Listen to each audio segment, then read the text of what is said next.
We are live. WWE SummerSlam 2023 match card and predictions for you here today. 8 matches in total. We've got tribal combat, ladies and gentlemen, with Roman Reigns and Jey Uso. We've got plenty of championship matches. We've got MMA rules, a battle royal, and much, much more. For those that are not aware of the match card, here it is.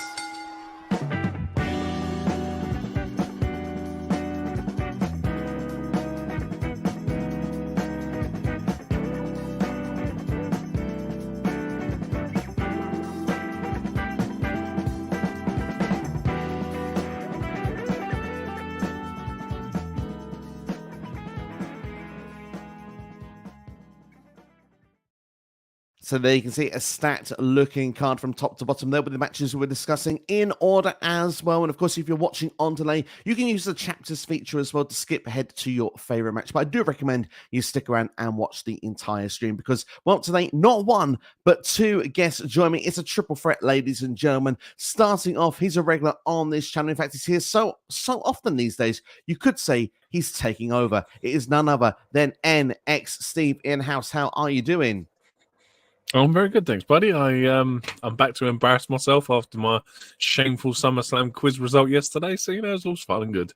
Absolutely. For those who have not checked it out, make sure to go and do so. It's a lot of fun indeed. And I've got to tell you what, we've got a returning face to the channel. It's great to see him back here. Of course, has done a lot of contributions over the years on this channel. And of course, a bit like the SummerSlam theme song, Steppenwolf, he's born to be wild. It's the one and only Jonesy Chats Wrestling. Jonesy, how are you doing? Very well, thank you. It's great to be back. We're really ready, looking forward to the show, to now some predictions. It's going to be a fun one. It's always great to be back with you, Steve and Steve, talking all the latest predictions and stuff like that. So I'm really looking forward to it. Thank you for having me back.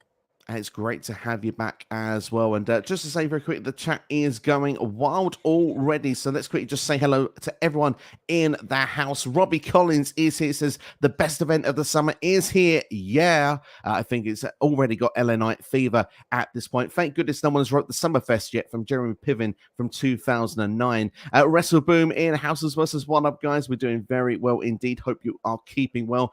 Ghost Spider 2003 as well in house. Good to see you. And to Ghost Spider is ready for SummerSlam. We've got Christopher Douglas in house that says, what's up, guys? We've got Eric Douglas in house as well. Says, no Becky, no Trish, no Rhea, and no Raquel, but it's okay. We have Logan Paul, who will be match 1 in the topic here today. We'll be talking about the matches that didn't happen during this stream as well.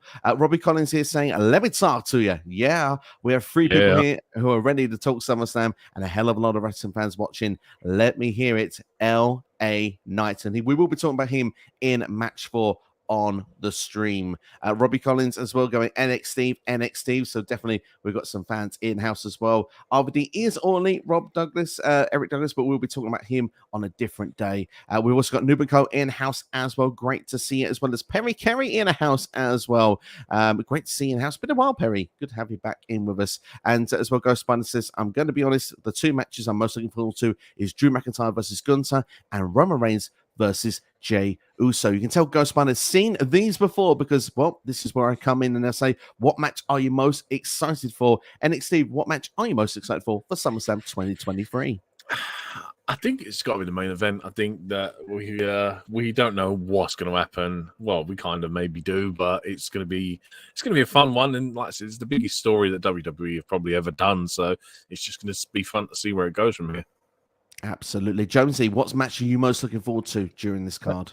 Ronda Rousey versus Shayna Baszler. I think the video package this past week on Raw was one of the best I've seen in years in WWE. I think it's been a really good feud. Particularly MMA rules. It's great to see Ronda Rousey and Shayna just go, and it's really great to see Shayna Baszler finally get a push. So really looking forward to seeing what they do. Absolutely. And of course, while we're on it, I'll give my pick as well. I mean, I've got to admit, Tribal Combat, I mean, everything the Bloodline has done, really excited for it. So I've got to kind of agree with NXT. Steve. Jonesy, I must admit, my expectations and my excitement for Ronda Rousey and Shayna Baszler has really gone up a level after those video packages on Raw. They really delivered them very well. But to give, I suppose, an alternative match for everyone, just for something a bit different, I am looking forward to Seth Freakin Rollins versus Finn Balor, and also the Women's Championship Triple Threat match as well. I think that both of those have potential to still the show. So yes, I'm looking forward to half of the card. I think it's a very good looking card from top to bottom. In fact, my excitement levels for SummerSlam, I'm going to be honest with you guys, it's a 9 out of 10 for this one, because I've seen people say that when it comes to SummerSlam this year, that it's not like a WrestleMania card. It's not as stacked as some SummerSlams in the past. But for me, I feel we got a lot of matches that gel. I mean, obviously other matches, Logan Paul, Ricochet, got that potential to go viral. Drew McIntyre, Gunther, we know is going to be fantastic as well with the in-ring chemistry we've seen in the past. There are some great matches here, and I love a battle royal as well, as people know. And of course, with the battle royals, we added to my favorite show ever, WrestleMania X7. So I'm always one for a battle royal. I think it's good to have one in a pay-per-view to break things up. Jonesy, what is your excitement? What is it between 1 and 10 for SummerSlam 2023 going in? Oh, it's definitely an 8. I think this show should get a lot more credit. Like the way they built the card up, the card on paper every match looks kind of decent besides about Raw. And I think going into it, I just think it looks really, really good. Like in modern day WWE, you can't complain. I'm the first to complain about stuff. And on paper, there's so many 5-star matches that could happen. Like you just go for the card and there's dream matches galore as well. And it does feel like a proper big time event, which SummerSlam should always be. It was always one of the biggest ones back in the day. So it's nice to see it up there for me. It feels like really, really important. Absolutely. Jones, just to say, it looks like you're at Detroit at this particular moment at SummerSlam, the way you've got that background there. Fantastic stuff indeed. Time travel. Absolutely. And it's probably going to be a packed house like that as well. Just adds the extra excitement to it as well already. But NXT, Steve, what will be your excitement levels then for SummerSlam 2023 between 1 and 10? I'm going to be the lowest and probably say a 7. I'm going to set the bar slightly lower than everyone else, just because in that way I could be pleasantly surprised when it's just maybe better than what I expect it to be. I mean, for me personally, this has the potential to be possibly one of the greatest SummerSlams, if not the greatest SummerSlam ever. I don't really want to say it because knowing my luck with these predictions, I always have a tendency to be a bit of a jinx when I say stuff like that. But like I said, if I say a 7, I'll be pleasantly surprised if I get if I rate it higher than that come review time. Absolutely. Well, let's see how it's going to play out over SummerSlam. But we all seem quite excited on the whole. Vegeta in-house as well. Good to see you here. Hope you're keeping well. And WrestleBoom giving the matches excited for as well. The triple threat match there with Charlotte, Asuka, and Belair. Drew McIntyre versus Gunther. Rollins versus Balor. Honestly, it looks like a very stacked card from top to bottom. But we are not going to waste any time after Noob's comment as well. Noob just coming in there right at the death there. Giving it an 8. Excited for the women's triple threat match. Ronda versus Shayna. Brock versus Cody as well. Finn versus Seth. And of course, Tribal Combat. Pretty much, as we say, there's excitement across the board for the entire card, and let's not waste any time getting straight in to match 1. That's right, we're going to be talking about the match that could potentially go viral, could be the highlight of the night, Logan Paul versus Ricochet. To be honest, these two have had pretty much interactions throughout the entire calendar year. Of course, starting with the viral moment in the Royal Rumble match with the springboard clothesline, which, let's be fair, was an awesome looking spot. Then fast forward to Money in the Bank. Of course, Ricochet was the reason Logan Paul didn't win that match. Of course, let's be fair, Logan Paul was anyone but Logan when it came to the O2 in London. But of course, the Spanish Fly, dodgy-looking Spanish Fly, let's say, dangerous-looking Spanish Fly that went through the tables on the outside of the ring, taking both men out. And Logan Paul pretty much took offense to that as well. It was like, you cost yourself that match, not just me. And it comes to a point where we've built up now a match between these two at SummerSlam. Logan Paul getting in what could have been a very good line on the go home show, but ended up being a bit lame in the end of the fact that Samantha Irvin, the fiance of Ricochet, could be saying, well, his name if he wins the match. Well, yeah, that's kind of what happens if you win the match. Could have just been saying, shouting his name probably, but I guess we don't have the PG stuff, but still, we get the point. For me, I look at it and see Ricochet doing the classic as well, jumping over the top rope, landing on his feet on the outside, just like he did with that rivalry with Velveteen Dream back in NXT. For me, this has got all the makings of being a viral sensation. I'm looking forward to the match. NXT, how are you feeling about Logan Paul versus Ricochet? This has potential to be the worst match of the night and the best match of the night. It's pretty much how it sums up. It's either going to be a complete hot mess and we're going to get botches and errors and it's just not going to flow as well as what maybe a lot of people are expecting it to be.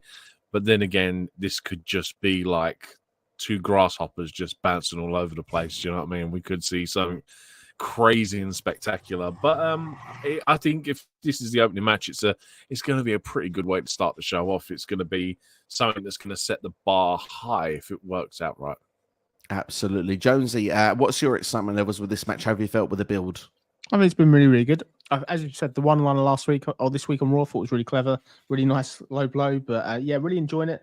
this is going to be a classical match. I think it's going to be like high intense. This will be WWE's answer to Kenny Omega, Will Ospreay. I'm expecting bumps galore, like without weapons. I'm expecting it to be really hard hitting. They want to go out there and prove a point. Crucially, this match will start the show because Logan Paul's going to do the unthinkable and try and get to see his brother box later that night. So he's going to fly straight away. But yeah, I'm really looking forward to seeing it. I think it's great to see Ricochet in such a good spot on the card, even if it's opening the show. I've got to say that this is a potential breakout moment for Ricochet because, I mean, obviously working with the likes of Logan Paul, who does bring outside eyes in. This is kind of like, the casuals will see Ricochet. They've seen him on a couple of viral moments this year already. Of course, we mentioned the Royal Rumble. We mentioned Money in the Bank. Ricochet's got everything to gain here and nothing to lose, it feels, at this point here, Jonesy. Yeah, definitely. I wouldn't have, if you said to me 2-3 months ago, this would be the person Logan Paul faces, I never would have called it, but it's a great shout. And particularly the great work they did at last month's pay-per-view with the hard-hitting bumps they did then. I think two really evenly matched styled wrestlers. Like Logan Paul is $1 million in the ring. He's so good for an outsider. And Ricochet just continually, we've not really seen the best of him yet, but we do know based on what he did at Lucha Underground that he can deliver some fantastic, insane moments and bumps. Absolutely. You mentioned the actual Will Ospreay a couple of moments ago came out of your mouth. And obviously, remember the match they had in New Japan, Ricochet and Will Ospreay back in the day. It was very sort of choreographed, very sort of flippy, if you want, maybe that sort of style. NXT, do you think there's a chance that they could try and go down that avenue? Because I imagine this match will be very well rehearsed going in. I'd like to think so, especially after the sort of semi-botched spot from the Spanish Fly at Money in the Bank. I think that these two are going to be working extra hard to make sure it goes a hell of a lot smoother. It just, unfortunately, it's probably not going to be as good as Ospreay versus Ricochet because Ospreay's the guy, man. Ospreay is Wrestler of the Year for me because he's been knocking 5-star matches out of the park for fun with everyone this year. But no discredit to either of these guys. I think it's going to be fun. It's going to be exciting. It's just a case of, like CD said yesterday, what's it, since 2019, Ricochet hasn't won a pay-per-view match. So yeah, that's the problem we lies with the prediction is he hasn't won in a very long time on a pay-per-view. Logan Paul hasn't picked up a win, really, so it's a really hard one to call. Absolutely. I mean, Logan Paul's been unsuccessful against Seth Freakin Rollins, Roman Reigns, I believe, in his last 2 singles matches. Of course, we mentioned Money in the Bank. We also talk about the Royal Rumble. Logan Paul also on a bit of a losing streak when it comes to PLEs. And of course, just to give reference, of course, it was Stomping Grounds back in 2019, the last time Ricochet won on a PLE. So it comes down to crunch time. Who is going to get that W? Who is going to break that duck? Jones, I'm going to come to you first. Who is going to be winning, Ricochet or Logan Paul? Yeah, for me, it's an obvious one. I think Logan Paul's winning. It's about time Logan Paul got a pay-per-view win. And I just think, like, in all his other feuds, he's dominated the TV time. Like, even against Rollins and Reigns, he's looked really great on the offense and TV, but never actually done the job properly when it comes to it. And I think you look at this build so far, it's all kind of Ricochet at the moment, besides the low blow. So I think Logan Paul to win, and I think he'll go on to bigger things after this. So Logan Paul to win all day long. I'd be shocked if he doesn't win. Fair play there. NXT, what's your prediction? I'm unfortunately probably going to go the same way. I'm going to say Logan Paul. I think this almost could be the start of a trilogy of matches with these two. I think that if they were going to revisit it and have Ricochet win the next one and basically just up the ante with future matches, I think it'd be great to see a series of 3 out of these guys, give them a different scenario every time, maybe involve, I don't know, a United States title or, do you know what I mean, or something like that. I don't know, but I'd like to see these. Depending on how this one turns out, if it turns out really well, I could see it going for another 2 matches. It'd be interesting to see how, if that will happen. And I mean, for me, I'm going to say very quickly before I even give a prediction, Ricochet has already won. That's the thing when it comes out to this. Ricochet, win, lose, or draw, comes out with so much more credibility than what he had going in. It feels like there's been a high stock. He's actually on one of the big shows of the year here for WWE, something that Ricochet hasn't done in a very long time. So Ricochet is already winning. But this is why my prediction is Logan Paul. Like the guys have said already, Logan Paul has lost recently when it comes to PLEs. This is a sort of moment where you want to say if Logan Paul's going to continue to be that outside attraction, it is the right move for him to pick up a W here. I know Ricochet is the full-time guy in WWE, but he's already been rubbing shoulders with someone that brings casual eyes in. People are already going to look and say, this Ricochet guy, wow, he can do these flips, he can do this stuff, he can do the 630, he can do the shooting star press, he can jump over the top rope, land on his feet on the floor. That's enough already for people to turn around and say, I might check more out of this Ricochet dude out, and perhaps maybe the push for Ricochet will come after this match rather than actually in it, because in defeat, he still is going to gain a lot more. Guys, I'll put it to you. Anything you want to add before I go to the chat? Jonesy, I'll start with you. No, nothing from me, mate. Alex, Steve? And the only other thing, obviously, to take into consideration is that Logan Paul is planning on doing a boxing match really soon in the near future. I think he's on a card with KSI at some point. I think he's going to really go to the boxing thing. So even though I'm saying Logan Paul to win, I wouldn't be surprised if Ricochet somehow picks up a win because of Logan's future bookings. Interesting. Well, that's a good little note as well there. Not, but let me say, Logan Paul looking to try and get to his brother's boxing match as well. So maybe this will be a spectacle, maybe a 10-minute match, maybe not the longest one on the show. Vegeta is excited for the whole card, especially Drew versus Gunther. We're going to go now and get your predictions in the chat. Logan Paul to win, says Daz Reynolds. Daz, thank you for checking that stream, my friend. Hope you're keeping well. WrestleBoom says the one and only Ricochet should win. So good to see it a bit split already, and it continues as we go through here. Lucas says this match is going to be crazy. Seth said in an interview for Logan to watch the Will Ospreay and Ricochet match to take notes. So interesting, we've mentioned that as well there. Potentially that is actually a bit of studying that Logan Paul has done on the build to this match. Ghost Spider says Ricochet. Vegeta says Logan Paul. We've got Ricochet should be the next number one contender for the IC title, says WrestleBoom. Tyler asking for a Q&A format. Well, we will take some questions during this, but it will be strictly just the predictions this evening. Vegeta saying Ricochet has already lost to Gunther twice, so maybe not the best idea, but certainly is a match we'd still like to see, although Chad Gable could be next. Lubico going with Logan Paul. Lucas going with Logan Paul as well.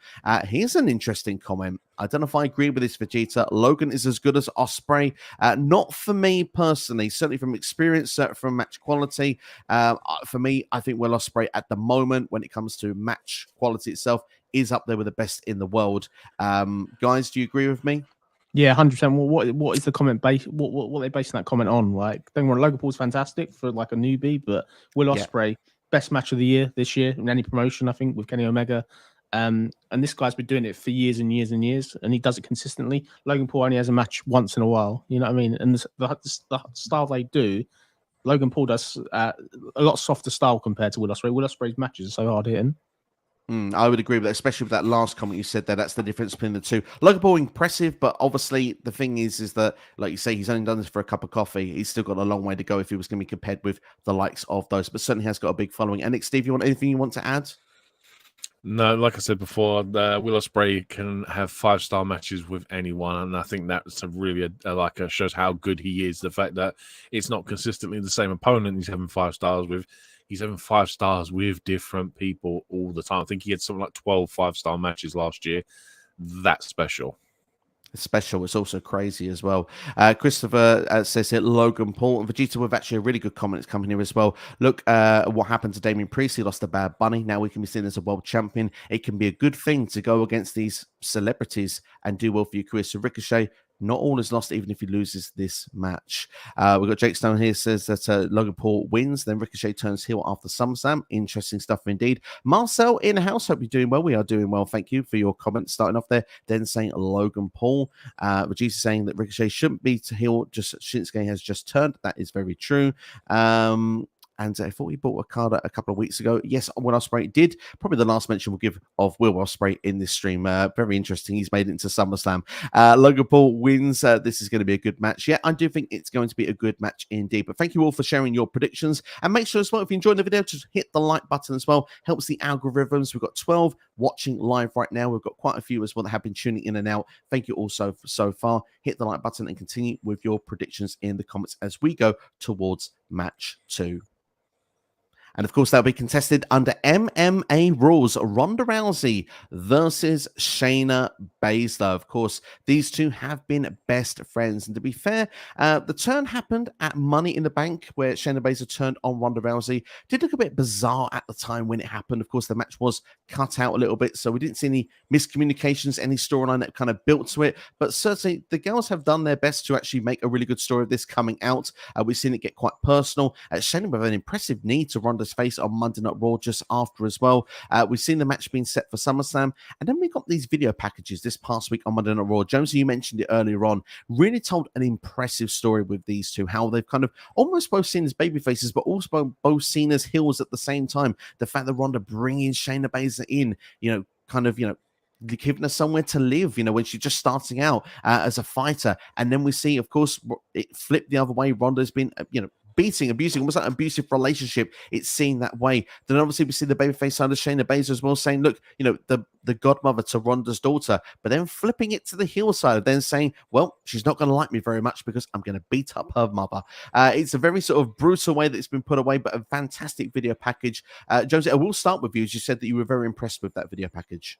I thought it was really good. I think it really did a good job of telling the backstory. I think the only thing that I've kind of been a bit concerned about is we don't know who the heel and faces are in this. They continue changing. It seems week on week, but the actual video package is really, really good. And the fact they built this up with little or no time, I think is great as well. And I think this is a dream match we've been wanting to see for quite a while. It's great to see Ronda Rousey finally get to face somebody she actually wants to face, rather than just be put in there with somebody that she may not be a fan of. Absolutely, indeed. NXT, how have you felt with Ronda Rousey and Shayna Baszler? I'm just hoping the video packages aren't the best thing about this feud, and yeah, it's going to be. It's one of them ones, like I've said personally on streams before.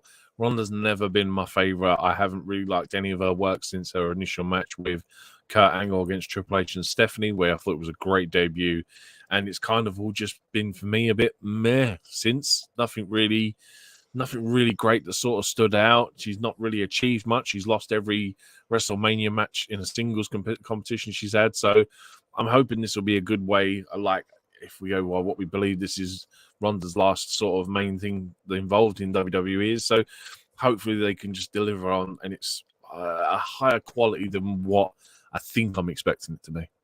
Absolutely. As you mentioned there in the rumor mill, it is strongly suggested this is Ronda Rousey's last hurrah for now with WWE. She will be leaving after SummerSlam. I have seen rumors that she could be going back to MMA. Well, this is clearly a tester, isn't it? But at the same time, obviously, you look with Ronda Rousey's contract since coming back to WWE. A singles championship run was in that contract. Source for this, by the way, is Tom Colicue. The second thing that was in the contract was a tag team championship run with Shayna Baszler, which was delayed and delayed and delayed. Could have led to some of Ronda's frustration. Of course, then the breakup has happened at this point. And of course, the third thing that Ronda had in that contract was a match against Shayna Baszler to put Baszler over. This completes everything that were the guarantees in Ronda's contract. So now that that's happened and she has the option to break it, she'll be breaking it and probably be leaving after SummerSlam. For me, looking with MMA rules, I'm not quite sure what that entails, but obviously mixed martial arts there. It's explained as a fight rather than a wrestling match. So I'm guessing it's kind of going to have that more, I don't know, UFC style without the lion's den, if you will, without the fight pit. But at the same time, it should be a really fun match. And if I'm going to be honest with you, when it comes to a prediction here, this should be domination. Shayna Baszler should not just beat Ronda Rousey, she should dominate her and really send her out the door. Could kind of go with a UFC reference. I'm not a biggest UFC fan, but I go back to the fight with, I believe it's Holly Holm, when Ronda Rousey lost that fight. I want that kind of vibe where it's seen as a sort of shock, as a wow moment, and really put Shayna on the map. Of course, the big question is what happens to Shayna after Ronda leaves, but certainly a big star-making moment here for Shayna Baszler on a big pay-per-view as well, and hopefully WWE, in my opinion, will do the right thing and give her a dominant win. And Steve, what's your thoughts with the prediction? Yeah, I mean, I'm going to go the same way. Obviously, it's going to do more for Shayna with Ronda leaving, so I'm going to go with Shayna winning. I think also as well, if you go on the vibe that you've just set there, that Shayna destroys Ronda, I think it would also add fuel to a fire for a possible rematch, maybe a year down the line, whenever, at some point when maybe Shayna's champion, and you need someone to just come in and be a short-term rival for Shayna. Having Ronda come in and do a match, it's like I said, a year down the line, you could set that up nicely with this from this weekend. Of course, if Ronda was ever to return to WWE, that certainly could be something they could explore. Jonesy, final thoughts and your prediction for Ronda Rousey and Shayna Baszler. I'm going to look at this a bit more logically. If you look at who owns WWE now, it's Endeavor, it's the same as UFC. I think they want Ronda Rousey to potentially go back to UFC. So I'm going to go against both of you. I think Ronda Rousey will still win. I think the long-term plan is for her to go away.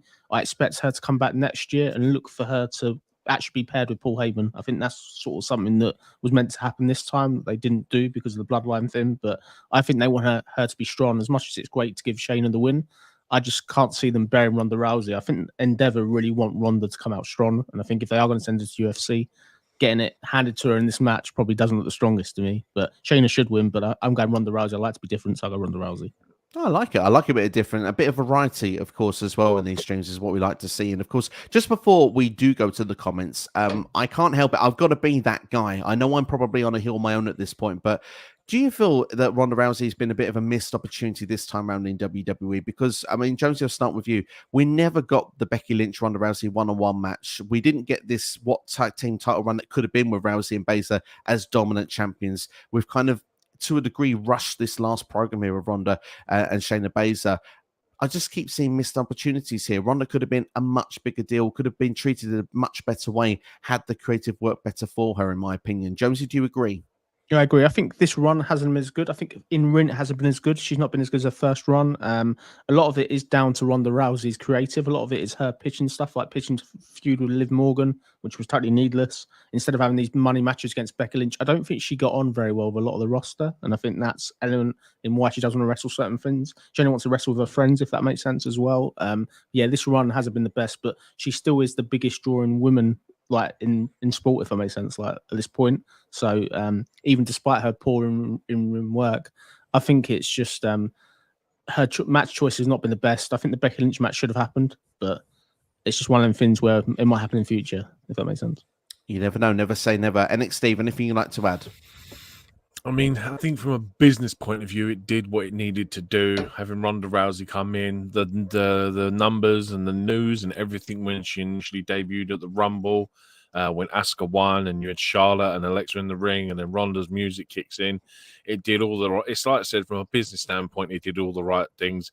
Just unfortunately, in ring, it hasn't lived up to it. The only other thing that I would probably add to it is I don't know, because I've now lost my train of thought. But yeah, I just like I said, I think it's just one of them things. Unfortunately, from a business point of view, spot on. From in ring, it's not, unfortunately. Yeah, it is what it is, unfortunately. But let's go into our chat and see what they've got to say. Marcel, wondering why it was not a fight pit match. Obviously, was not been booked that way at this moment. But we'll see what MMA rules actually represents when we get to Saturday evening. Ghost Spider says Shayna Baszler will win. Stephen Larry here saying that Shayna wins. Can Amanda Nunes show up after this fight? Well, of course, she's no longer with UFC, if I'm not mistaken. But we'll have to wait and see. Maybe. Never say never. We'll have to may get a surprise or two at SummerSlam, and we'll be talking about potential surprises later. Eric Douglas says that there has to be Shayna Baszler. Daz Reynolds here going that Baszler to then Ronda goes back to the cage, I think. So it feels quite popular there with that. Nubico liking the video package. It's very emotional and great. I would agree. There's a lot of emotion. It felt very real as well, very gritty. And I like that they brought that realism into the video package. It certainly gave it a lot more credibility and something you can do without doing promos each and every week. A video package like this can have a lot of power and a lot of sway and add a lot of excitement to fans. And of course, the expectations of this match has gone up massively as a cause of it. So yeah, it's great to hear other praise for that video package, and well written as well there, Noob. Vegeta saying the fight pit would require a cage to sit there all night long, exactly in Detroit in that stadium. I'm not sure if that's easy or difficult to do. I'm not part of the ring crew, so you could be onto something there. As well, Marcel says, I want Shayna to win, and we'll end SummerSlam, start a program with Rhea Vol.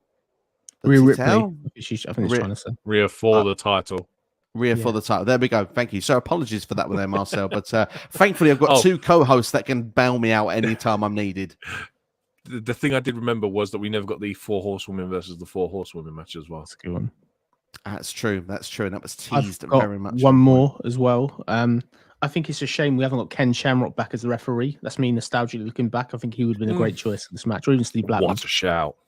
I would have loved it. Great shout.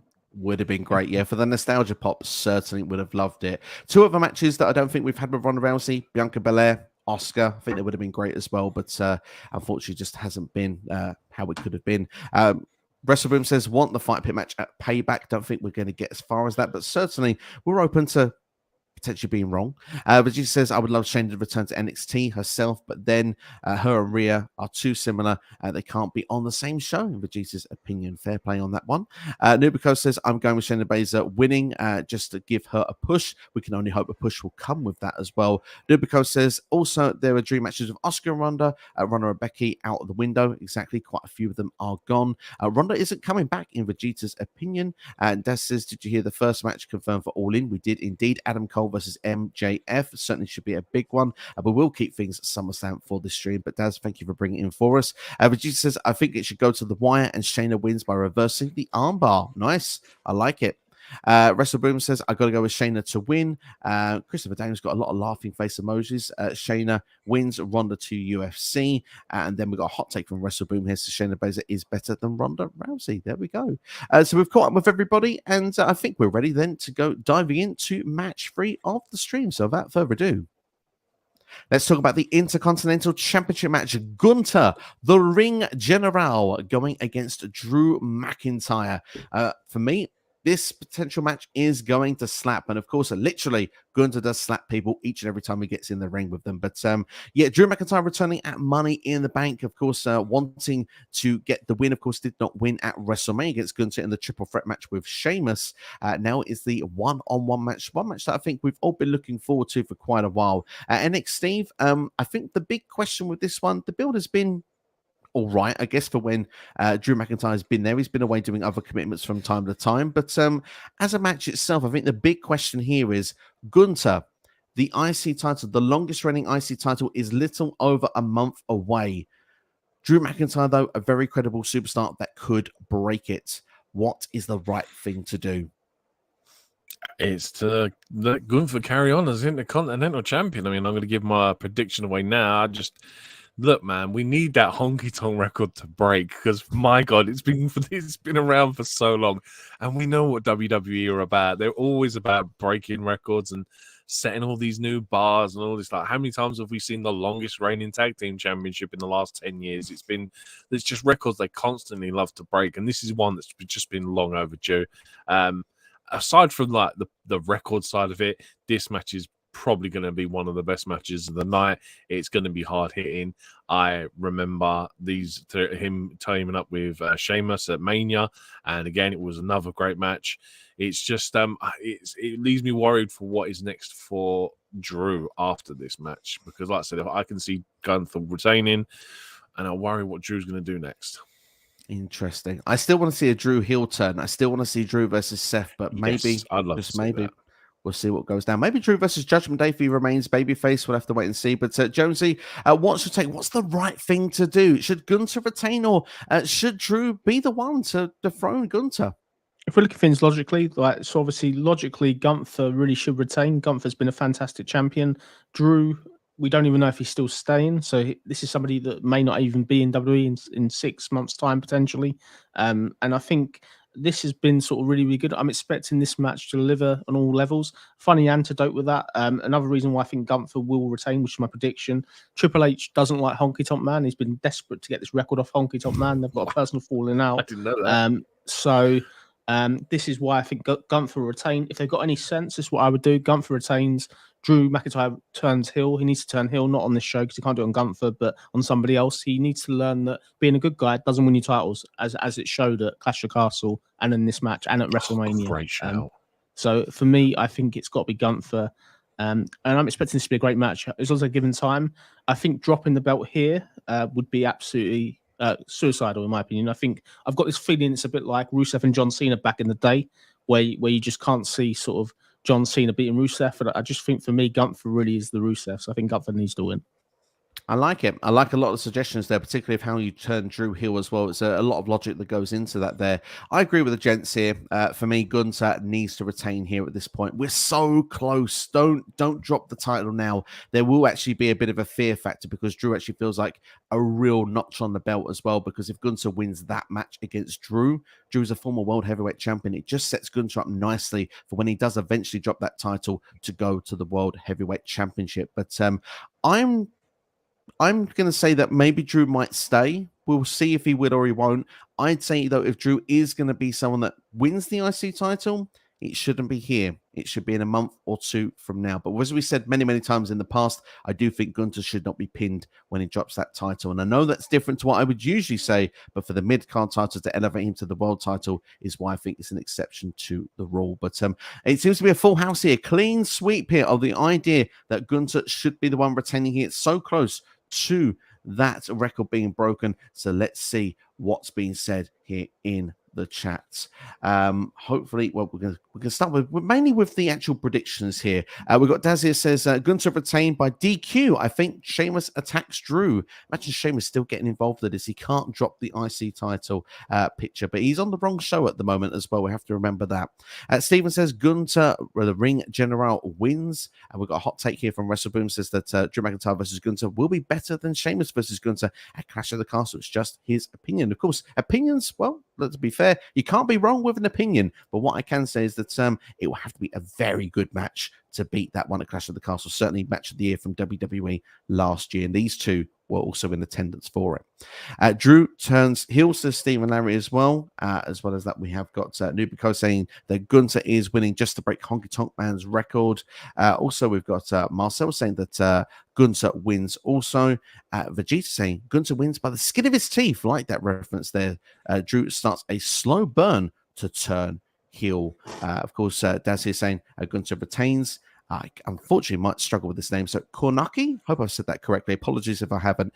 Gunther wins. Riddle shows up and then costs Drew McIntyre and then gets frustrated and turns on Drew. Of course, Riddle and Drew McIntyre have been kind of teaming up on the road here, so not a bad suggestion. Ghost Spider says, I picked Drew McIntyre to win. I like we've got a Drew pick at last. It's good to see. And Lucas here with Gunther wins also. And Vegeta going with that slow burn once again. It's kind of like a slow burn, these prediction podcasts as well. We like to give you each prediction slowly. We're only 3 matches in, but of course, if you're enjoying so far, then make sure to hit that like button. Subscribe if you're new to the channel as well. And of course, make sure to share it with a friend as well. Let them know that we're here and keep those comments coming in because, of course, with those comments, we might bring 1 or 2 new faces to the channel with that YouTube algorithm. Lads, I think without further ado, we will be moving on to match 4. So without further ado, let's do it. Let's talk about the SummerSlam Battle Royale. That's right. From my understanding, there's going to be 20 superstars from Raw and SmackDown in this match. At the time of recording, we don't know everybody that's going to be involved in it. What we do know, LA Knight is going to be involved in this. Sheamus will be involved as well. I believe the rest of the Braun and Brutes probably will join. We've got Shinsuke Nakamura, Tommaso Ciampa, and we've got Chad Gable all confirmed for this match at this point. Now, before we go anywhere with predictions on this one, because really it's picking a name out of hat, and I think that it's probably not a big hat, to be fair, to pick your prediction here at this point. I would say, Jonesy, I'm going to start with you. This match has been put on the show, and it feels clear to me that the reason they've done this is to put LA Knight on the show. There's been clear demand for LA Knight. Top merchandise seller in the month of July. He's been over like Grover for months now. Obviously, other matches that were expected to be on SummerSlam have not been put on the show. Obviously, Trish versus Becky being one, potentially Rhea Ripley versus Raquel Rodriguez being another. Is it the right move to have got LA Knight on this show? Because after all, a lot of fans have been calling for it. Yeah, he had to be on the show. Like he's such a big sort of star, but then you look at people like Austin Theory that aren't even on the show as well. I think it makes sense, and yeah, I think this was a panic match they put together. Clearly, when this week Trish's nose is still not ready to go, which is ultimately why that match has been taken away. This is why they've moved to this sort of match, and for me, it makes sense. But I'm glad LA Knight's on the card, and he, for me, is my prediction. It's LA Knight. I think if LA Knight doesn't win it here, this isn't anything, but it's nice to see WWE getting a load of money from Slim Jim. Threw me back to the Macho Man back in the day. And I just hope this is better than the last endorsement they had, which was the pitch black match at Royal Rumble, which I'm sure it will be. I'm sure this one won't be as scary for me to watch. Absolutely. And do you know what? I'm so glad you mentioned there, Macho Man, Slim Jim. Need a little Simon? Get yourself a Slim Jim. Oh, yes. Yeah. That's about as bad as it's going to get, ladies and gents, but I hope you enjoyed it. Slim Jim is the biggest sponsorship deal in WWE history, apparently. They're going to be involved with SummerSlam, Survivor Series, Royal Rumble, and WrestleMania next year. So they involve all of the big 4 pay-per-views. So that's a real big deal. I'm pleased to see from nostalgic purposes Slim Jim are back. But NXT, just to go back on the question we were talking about, and Jonesy brought a good point into it as well, Trish and Becky. Trish's nose is not ready. Perhaps 2 weeks from now it will be. This show, match has been moved to Canada, so obviously they have the big sort of Canadian crowd there. Even though Trish is the heel, still going to be a big sort of selling point for that market. Have WWE done the right move putting LA Knight on this show, even if it sacrificed 1 or 2 other matches? Absolutely. I mean, we've seen from previous examples of SummerSlam last year, delaying Seth versus Matt Riddle, how well that paid off, moving that to Clash instead of having that on SummerSlam. It worked. just did it a hell of a lot better to push it back an extra month and have it on a different pay-per-view. So, man, they know what they're doing. And like I said the other day, at some point, WWE have got to start pushing LA Knight. He's so over. And it's a case of, like I said before, if you don't like generic superstars that get themselves over just from being themselves, then what's the point? Why do they have to be like this machine-created superstar? Why can't they just generically get over as themselves? Yeah, I think you make a great point there. Why can't they get over? And that's the thing. LA Knight has organically done it. His catchphrases just work every single time. Obviously, the megastar, let me talk to you. Whose game is it? It's LA Knight's game. Yeah, of course, all of these catchphrases are doing so well. You can see with the merchandise, LA Knight is pushing numbers, of course, on the YouTube, social media platforms as well, doing it. And the thing that I would just say quickly, you mentioned a great point, by the way, as well, NXT, the idea that Seth Rollins versus Riddle was pulled from last year. So, I mean, the thing is, matches do get pulled from SummerSlam. It's not a first time that it's happened this year. It's a shame with the matches that have been, but there may be the reasons for it. As Jonesy mentioned there, Trish, the nose isn't quite ready yet. We want to see these ladies at their best when they do the matches, the blow off. It's a shame it's not a SummerSlam, but these things happen. Injuries happen. And we better to And we've got wait payback soon as well, haven't we? It's not very long until. As you said then, that's the start of next month, and I would actually be happy to see that carry over to Payback if that would be the case. And obviously, Rhea Ripley's just destroying the women's division in general at the moment. We don't know if that's just storyline purposes, what the reasoning is for that, but certainly we've got a battle royal. And like I said, I'm a fan of a battle royal. I enjoy it. But it comes down then to a prediction. We only know a few names in there. I'll suggest a few other names in there because speculation station. I like to have a little bit of a look around the roster. I imagine the likes of Bronson Reed probably will find himself in there. Perhaps Almost might find his way. He has been confirmed. Yeah. There we go. I imagine Almost probably be there. Grayson Waller may be in there. Perhaps maybe even we could find ourselves, I don't know, maybe like Austin Theory himself, the US champion. I mean, he's not on the show in any other capacity.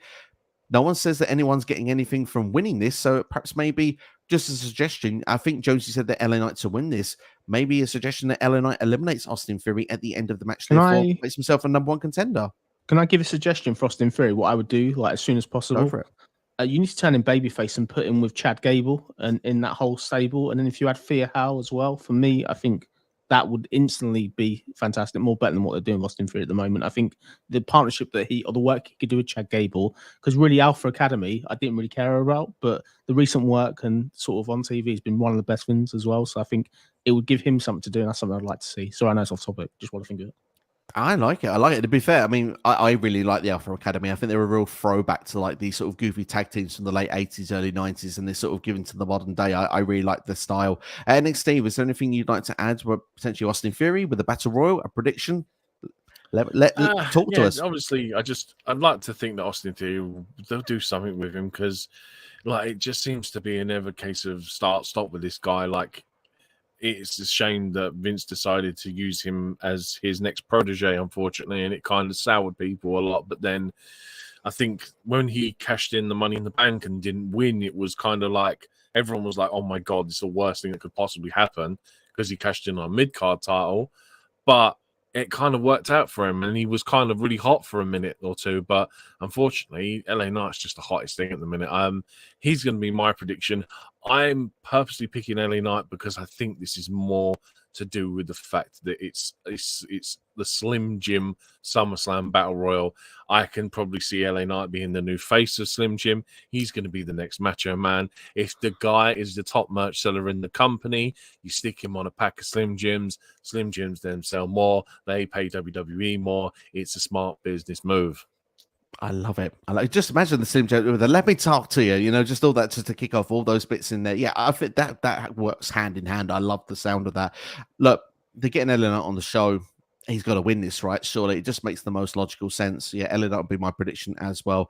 If he doesn't win, he's the runner-up, and the person that wins it is the person he starts feuding with to finally get his push going. But I think there's no better way here than to make him win and get that push going. But just before we go into the comments, or maybe we should go into the comments first, and then we can wrap this match up together itself, and then I can go on to what I want to talk about next, because I mentioned Grayson Waller, which makes me want to talk about a particular topic afterwards. But Christopher Douglas saying LA Knight to win here. We've got a suggestion that Kofi and Xavier Woods could show up from Lucas. Like that. Would miss the New Day. Would love to see them back. LA Knight here from Marcel. Will Rey Mysterio be in it? He is advertised for NXT next week, but I'm not sure if he will be fit to go after the incident from SmackDown last week with Santos Escobar. We'll have to wait and see with that one. Lucas here also saying LA Knight.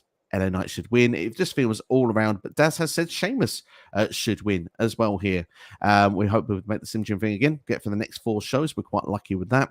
LA Knight versus Austin Theory should have happened at SummerSlam as Ghost Spider. Maybe we're going to get built for Payback. We'll have to wait and see how it will play out. Knights should win this one. Probably not. Well, it'd be disappointing if he didn't at this point. Ghost Spider saying Sheamus or LA Knight to win. Nubico says all the trouble for the women to bring LA Knight to the show. I mean, technically could be the case of one thing, but I mean, obviously Ronda versus Shayna could be an incident of why one of these matches was bumped as well, because let's be fair, that match wasn't in the pipeline. Ronda says she's going to be going, so you know, it might not just be the fact that they're putting LA Knight to the show, although it feels like that could be a natural link. But of course, what do we know? We're just wrestling fans. Ghost Spider says, let me talk to you, it's LA Knight's game. LA Knight from Adam Brad as well. But I'm just saying LA Knight a lot here at this point. Shahid is in-house. He's talking about Tribal Combat. We'll bring on that later. Ghost Bunny says LA Knight a babyface or a tweener or a heel. What do you see, Jonesy? Surely he's going more towards that babyface run now. He's going to be a babyface, isn't he? Like, I think the heel thing is it's cool to a certain point, but you sell more merch as a babyface, so I think he's got to be babyface, hasn't he? Absolutely. And also NXT, would you agree? Oh, absolutely. I mean, the guy, he can't stop smiling when he walks out there with a microphone in his hand. He's got face written all over him. Absolutely, indeed. There, Tino's time in the house. Hope you're doing well, Tino. Thank you for joining us, Eric Douglas, and we've got Konaki all both saying LA Knight as well. So there we are. We've literally caught up there with predictions, as we're just going to mainly give the predictions here. But I want to ask a question. I mentioned Grayson Waller, so. There have been rumors of a Grayson Waller effect taking place at SummerSlam, nothing being confirmed at the time of recording, but perhaps it could be a last-minute addition on SmackDown kickoff. Who knows? Will there be any returns at SummerSlam because of the fact that there has been suggestion in the rumor mill, stick with the rumor mill, that obviously Grayson Waller has had interactions with The Rock. He's been teasing The Rock in social media, also on segments on SmackDown, even in the ring, mimicking the people's elbow. What is the percentage chance that The Rock does turn up at SummerSlam, NXT? 0. The Rock ain't going to show up for Grayson Waller. As much as I'd love to see it, there's a bigger story for The Rock, and it is unfortunately not Grayson Waller.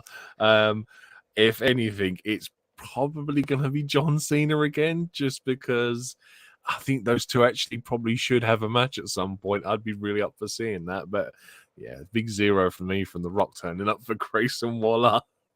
And well, I can see if why. Anything, actually, if anything, I'd probably say there's more chance of it being Mankind than The Rock.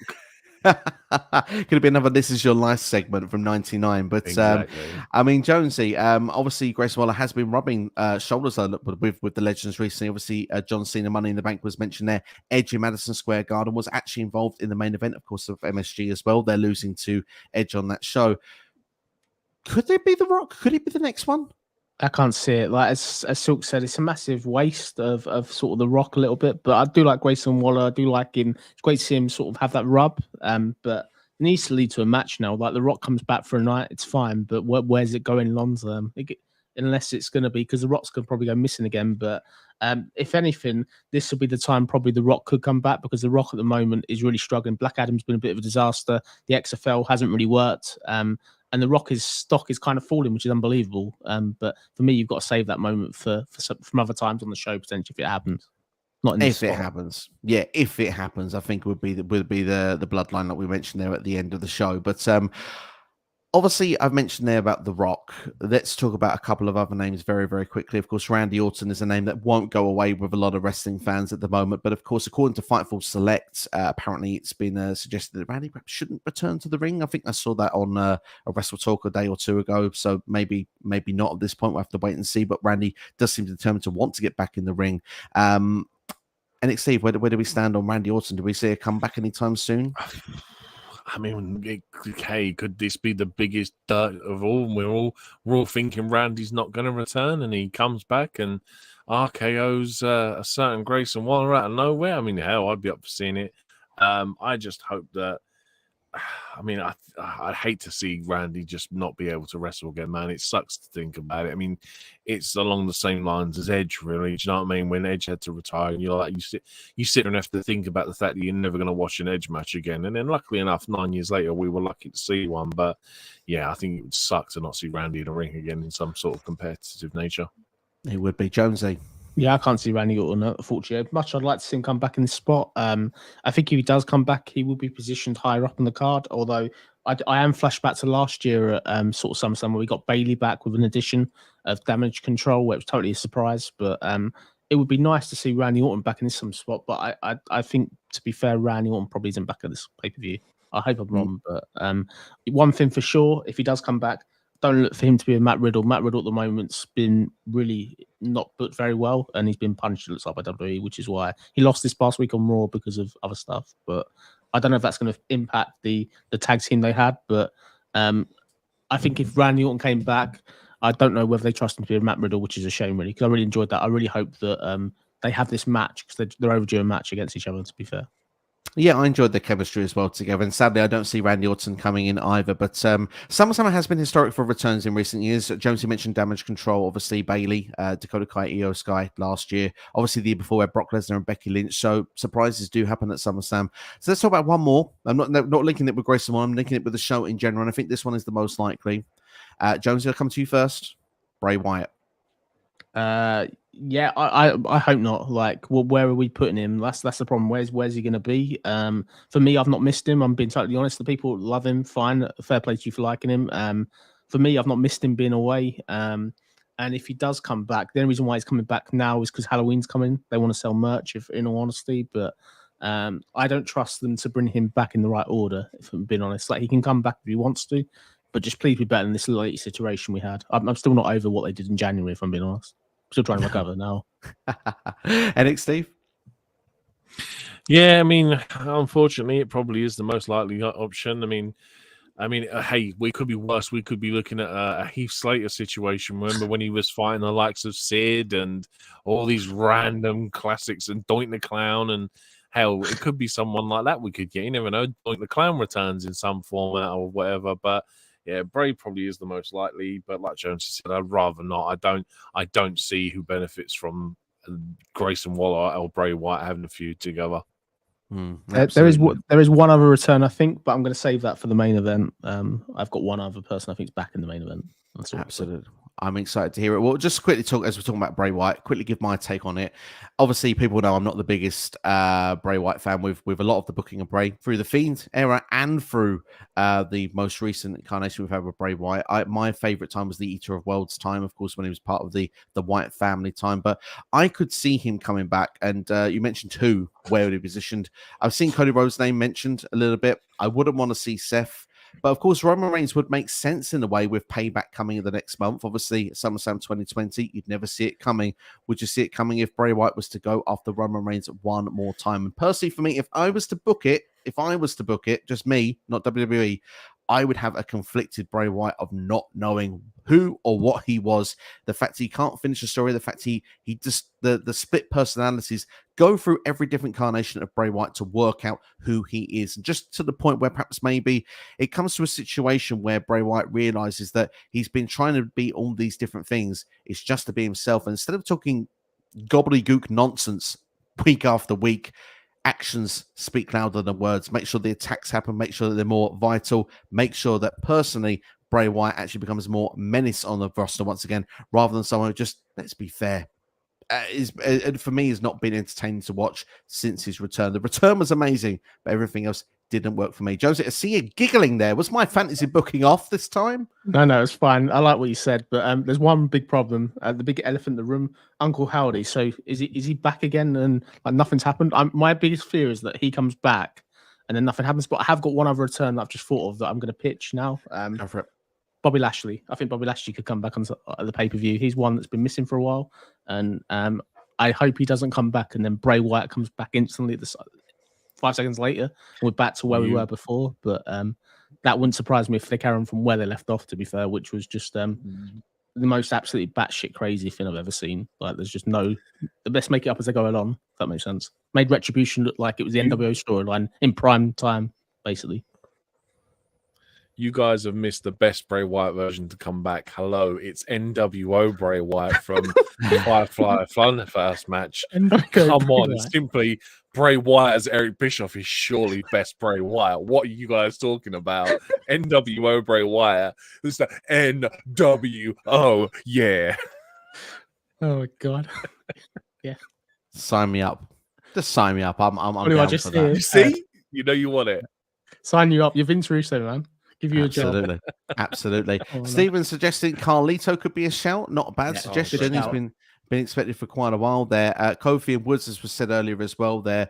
Marcel also going with the idea there of Bray Wyatt. We've been told Kairi Sane, Noob actually suggested this before. I would love to see Kairi Sane back. I don't see it on this show, but would love to see it happen. Mandy Rose, I'm not sure that she's ever coming back, sadly, Stephen, at this point. But maybe some NXT call-ups. Couldn't rule it out. Could it be Edge or Big E? Would love Big E to return. Hope he is doing well. Pierre suggesting also Bray Wyatt there, aka Husky Harris there. We've got Cora Jade from Perry Kerry as well in there, and Bron Breaker. We've had Matt Cardona even suggested here at this point, but I'm not sure we'll get Matt Cardona back. He's doing so much killer work on the indies. I don't think he'll be coming away from that scene anytime soon, but I appreciate everybody there that's coming out with some suggestions. Been a lot of fun ones that have been thrown in there. Also, Cora Jade that thought Bailey could be a fun one as well there. Boom also just to finish off there, if Bray does return, should go after Cody Rhodes or Seth Rollins or Drew McIntyre are the suggestions there. And just to go and answer Jonesy's question or suggestion of Bobby Lashley, Lashley with the Street Profits looks nailed on at this point. Certainly be excited to see what they would bring to the table. We're going to go then with match 5 then to go next then, and it's going to be the end of the trilogy. Cody Rhodes versus Brock Lesnar. Now, if you ask me why these two started this feud, I don't know. I've no idea. I'm going to be honest with you. Brock just attacked Cody the night after WrestleMania. I never really explained it. But one thing's for sure, Brock did, after losing a match to Cody, broke Cody's arm. Of course, Cody was going around with the cast for quite a while, sold it pretty darn well. And also, to the point now that when Brock has returned, Cody's been screaming for this match. He's got it. There's been a lot of beatdowns. There's a lot of attacks. But for me, it feels like it's that time where it needs to come to an end. I'm not going to lie to you, NXT Steve. I think I'm done with this feud. There's no stipulation. I thought we were going to get a Texas Bull Rope match. We're not getting it. Going to be straight one-on-one. I guess potentially if Cody wins it, it's a decisive pinfall victory that could perhaps get into the next level once again. And Steve, how are you seeing things with Brock Lesnar and Cody Rhodes? This is probably the most predictable match of the night, just because we all know Brock disappears for a couple of months. He'll come back and have a feud with someone at some point. Probably he'll come back at some point when Cody's champion. But yeah, for me, it's going to be Cody winning. It's Cody's story that he's yet to finish, because, you know, he's been writing it for the last 2.5 years or however long it's been now. And, you know, this is chapter 947 of, you know, an unfinished book. So yeah, it's going to be Cody. I imagine it's going to be stupidly hard hitting. Like, I imagine Brock is going to do some serious damage, but I think that's the point of it, is that it's going to be a case of Brock's just going to look like he's going to win, and then Cody's just going to be a case of fighting back from nothing and beating Brock to, you know, just rise himself above what Brock Lesnar is and put himself on this almighty pedestal that Cody should be on. Interesting stuff in there. Jonesy, what's your take with Cody versus Brock? Yeah, I think it's been okay. I'm surprised there's no stipulation to stop Brock actually being pinned. Like, I'm surprised they haven't done that. But despite Brock Lesnar recently signing a new deal, he's extended his contract with WWE. The winner here is just obvious to me. It's Cody. Cody's going to win. This gave Cody something to do since obviously WrestleMania. I just don't know where they go next. My biggest concern is that they drag this out, and this is going to be a best of 5 series, which it might be, just to give Cody something further to do. But I think it'll be hard hitting, and I just hope that they get given a decent amount of time. But I'm glad that this is ending. Like, I was well up for it at the start. When we did get the stipulation, I kind of dipped out of it a little bit, to be honest. Yeah, I feel the same as you, actually. When there was no stip, I kind of went, okay. I seen where WWE's story intention with it is. Cody wins one-on-one. There's nothing to turn around and say he needed weapons to win and stuff like that. I get the point of view. And look, it's going to be a big win for Cody. He's also my prediction. I hope it's not a best of 5, Jonesy. I like you say, where does he go next? Surely he's going to want to go for the World Heavyweight Championship. Could it be a face? Could it be a heel? Who knows? Will be champion at that point. Perhaps Cody may even have Bray Wyatt, as we mentioned, could be as a potential one if Bray does return. But one thing's for sure, Cody at this moment, we want him to finish the story. I think NXT is desperate for the story to finish, to be fair, at this point. But yeah, I mean, I would say potentially Roman Reigns WrestleMania could be that placement if it was to be. But I mean, could even be a different champion by that point. We'll have to wait and see when it gets to the end of the stream. But look, end of the day, ultimately, it's time for a finish. It's time for a change. But Cody, yeah, is winning. Guys, anything we need to add, or should we just go straight to the chat already? We can go to the chat. Go for a minute. Let's go to the chat. I've got to say, I love the cheater here with the idea here. But you mentioned about Bray Wyatt with the NWO. The NW6. I like that a lot there. That's a winner. That's a winner, that one there. That's great. Daz says Cody to win. We've got also a potential call up for Carmelo Hayes. Could potentially be a part of Bobby Lashley's group. We'll have to wait and see. Brock wants to take Cody out because he sees him as a threat. It's simple. But he hasn't said it on the mic, though, has he? Cody suggested that. Cody suggested it.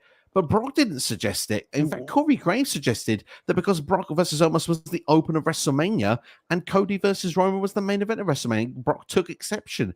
There were a couple of different explanations. Personally, for me, I like the idea personally of the where because Cody didn't get the job done, Brock can't challenge for the championship.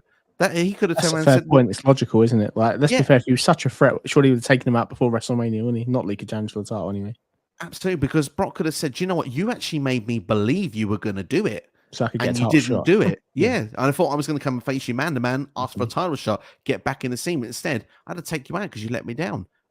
It would have been much more simple to do. But I see your point. And also, does Brock need a reason? Brock doesn't. We do. To be invested in the story. That's where my take is on it anyway. But hey, there we are. Ghost Runner says, maybe I know why Brock Lesnar feuded with Cody Rhodes because Brock Lesnar kicked off WrestleMania 39 and Cody Rhodes main evented. Well, I mean, to be fair, Brock did choose his opponent and nicely almost is not main event WrestleMania material. But, you know, it is what it is. How dare you, Steve?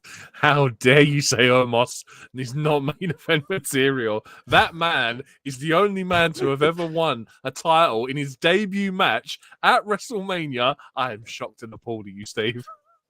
As the Homo sapien that I am, I still don't think it's main event level. Let's give him his due. Like, almost compared to Giant Gonzalez, is like the Kenny Omega. Let's be fair. I've been watching a lot of WWE and old stuff, and it's just put Omos in there in '93. I'm sure he'd fit in. He'd be world champion by now. She probably would. Omos be world champion all year round. I actually don't mind Omos that much. I think he's improving every time he gets into the ring and every time he gets on the mic. I actually think he's improving. But I'm just saying, if you're talking Roman and Cody and Omos, there's one that sticks out like a sore thumb, unfortunately. Not because Omos is a giant, it's because of the fact that he's not the guy that would main event WrestleMania at the moment. He needs to win a Royal Rumble. He needs to win a world title to get to that position at the moment. It doesn't just show up. That's not how it works. So is this because Omos doesn't have a song you can sing along to like Cody? Is that what you're trying to tell me? Pretty much, yeah. Pretty much. Get the songs fixed. No, that's not what it is. But like I say, win some titles, win a Royal Rumble, then yeah, main event of WrestleMania. But at the moment, promo. Not quite there. Not quite there. Anyway, we've talked about almost for some reason, not quite sure, but Cody will beat Brock Lesnar according to all of us. We've gone a bit off a tangent, ladies and gentlemen, so let's get back onto form, shall we? Let's talk about match 6. It is going to be the Women's Championship match, the triple threat match, Asuka versus Bianca Belair versus Charlotte Flair. Not gonna lie, guys, I'm really looking forward to this match. I'm actually enjoying the SmackDown Women's Division. I know they're not really getting a lot of time with building here of this rivalry, but at the same time, I think what we have got has been good enough, and I think that the match is going to be amazing. Obviously, Asuka and Bianca Belair, two brilliant performers, have been in triple threat matches before, had 4-star matches. Charlotte Flair being in the mix as well, one of the goats in the women's history. Arguably WWE history probably at this point if you cast for championships, just championships. At the same time, I think it's going to be a really, really good match between these three ladies. But it's sort of played out to the story that I expected so far and how I think it will continue. So I'm not going to waste any time before I go to you guys for the build and stuff. I'm just going to say my piece of what I've said on old streams, and then I'll go to you guys because I think ultimately Asuka slides through the trapdoor here. This story is not about Asuka, which actually may be a disappointment, the fact that the Women's Championship is involved. The story is Bianca Belair and Charlotte Flair. That's why Charlotte returned. It's not to win the Women's Championship, although it seems like that because that's the storyline going into SummerSlam. But going out of SummerSlam, Bianca Belair versus Charlotte Flair is going to be the storyline. And I've got to say, I'm really looking forward to it. I think Asuka will retain. The only way that Asuka does not leave SummerSlam, in my opinion, is if there is a Money in the Bank cash-in. Jonesy, what's your thoughts of the triple threat, Asuka, Belair, Charlotte Flair? It should be a fantastic match. I think all three are really, really fantastic. Clearly, this is going to be a WrestleMania match, probably Charlotte and Bianca. And I think this is a good testing ground for that. But I agree with you. I think Asuka to win. And yes, I agree with what you said, Steve. I think the cash-in probably could happen here because I think Asuka, Sky is something that's been overdue to happen. I think this would be a great feud when it happens, basically. But for me, I think I'm just looking forward to seeing what they do here. I really hope that this leads to Bianca Belair getting further frustrated. And much like Drew, she's another one for me that needs a heel turn really as soon as possible because I think that will elevate her. My only concern is if she's going to face Charlotte Flair playing babyface is never comfortable for me to watch. It just doesn't sort of work. But I can give it a chance to see Bianca Belair go heel, that's for sure. Absolutely. I'll give a quick take on that just quickly. We mentioned Bobby Lashley, we mentioned the Street Profits, Bianca Belair as a group of heels. Potentially at some point against the Judgment Day, I think it'd be really exciting. I know that at the moment they'll probably work if there were faces rather than heels, but certainly I think the heel direction would be good, be refreshing for Belair, great for the Street Profits. Lashley's best work as a heel. I can't remember who said it in the comments of our stream very recently, but they said Lashley as a heel is a main eventer, wins WWE championships. When he's a babyface, he wins mid-card championships. And it's true facts. That's pretty much what's happened with Bobby Lashley in his second run in WWE. So I wouldn't be against that as an idea. And I think Belair certainly would freshen up the character. Same with the Street Profits as well, being babyfaces the whole time on the main roster. But going off that tangent, I'm going to go to NXT. Thoughts of the build here and your prediction for Asuka, Belair, and Charlotte. Yeah, I'm in the same boat as you, Steve. I think that the fact that Asuka's in this for the sake of being in this, I think is probably the biggest letdown. I think for me, three things need to happen. One, I want WrestleMania 40 Charlotte Flair wrestling because that was the best match I've probably seen Charlotte Flair have against Rhea Ripley. So I'd like to see that. I need a heel turn from Bianca Belair because it's been so long overdue. It's time that we finally get that. Like it's been since 2018, 2019 when she left NXT. That was the last time we saw it. It's finally needed. And Asuka needs to hit that poison mist on someone because what's the point in giving Asuka that move if she can't hit anyone with it?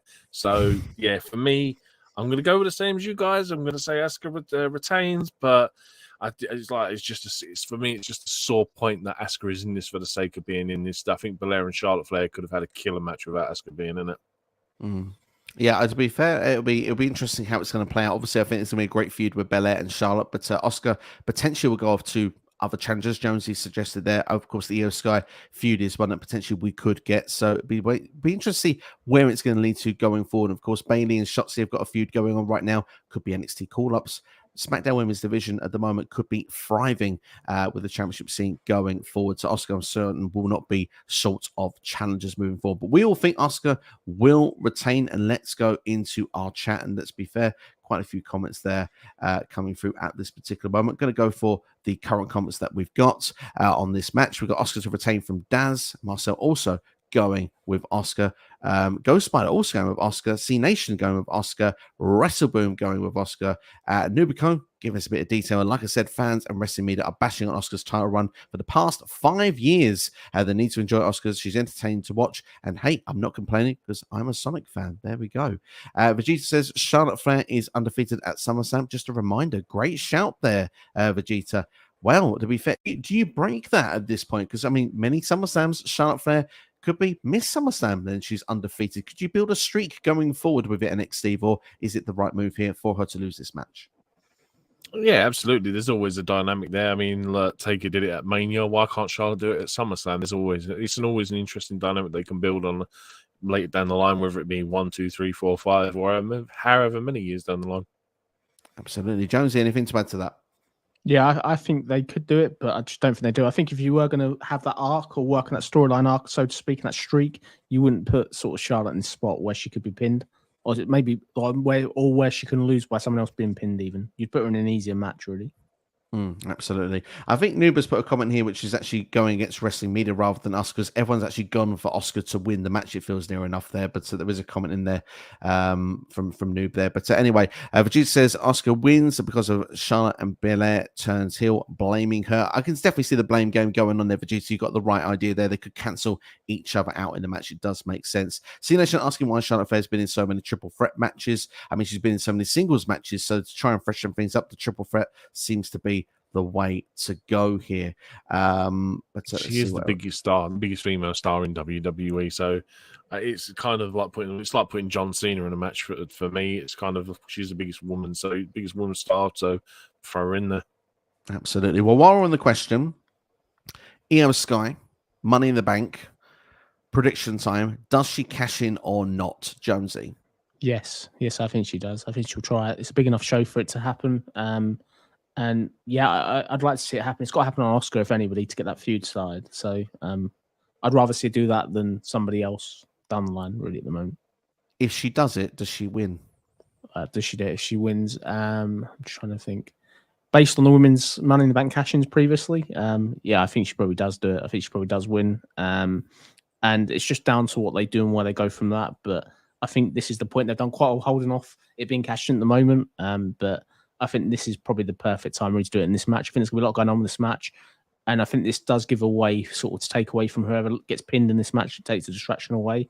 And then even Asuka losing the belt by that way isn't as bad as sort of her getting pinned in sort of a normal fashion. It can create sympathy for Asuka as well by her sort of almost getting cheated at the last minute to get that belt taken from her. Absolutely. And next, Steve, does Io Sky cash in?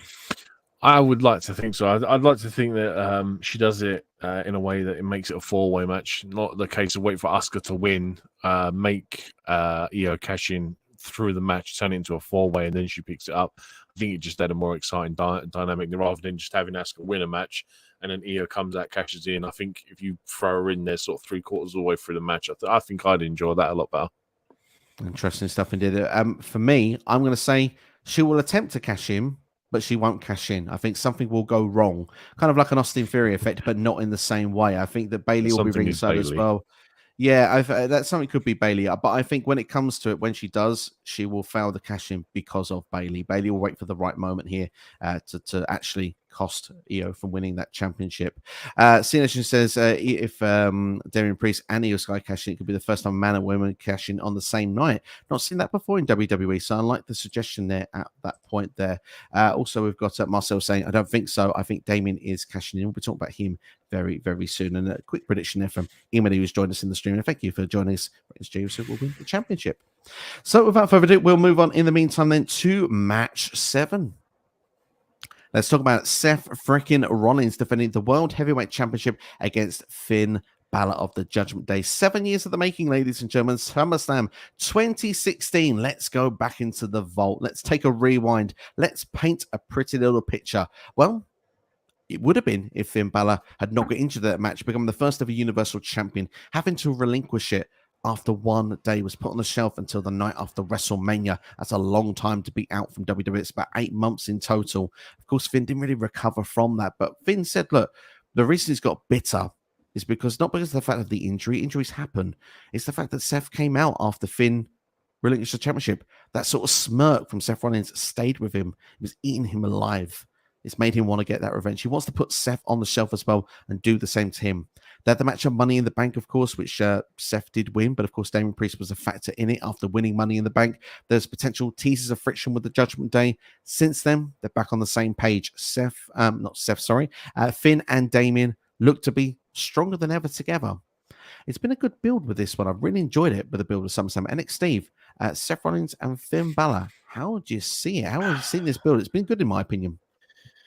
It has been. It's just a case of, I don't know. Every time I see these two in the ring together, I expect to be amazed by what's going to happen. And they've kind of just been okay in their previous meetings. I'm hoping that this one turns out to be a lot better than what they have been. I say every time, this has the potential to be like a quality 5-star match in the night candidate, and it's just not produced for me previously. And hopefully, I don't know, they can do something, and it all depends on the time. Like, I know there's 8 matches to get through on this card, so it may be a case of we're still not going to get it, but I don't know. Hopefully we get something that just goes, finally, a worthy match of Seth Rollins and Finn Balor.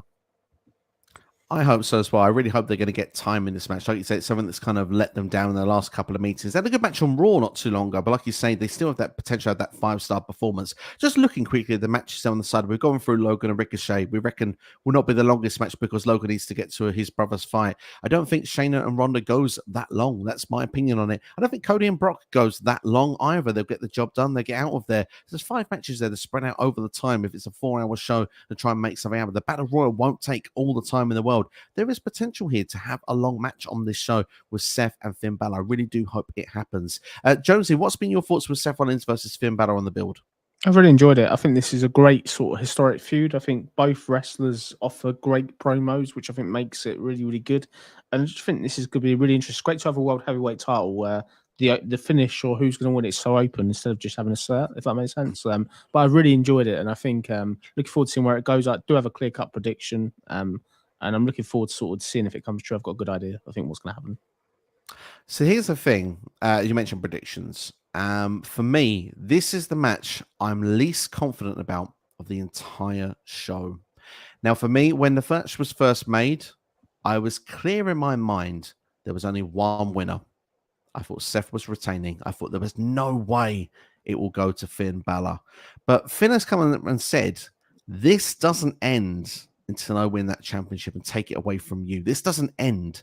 So the idea of it doesn't end, does Finn Balor have empty words? Or is it a case of the fact that, well, he'll get the job done at SummerSlam?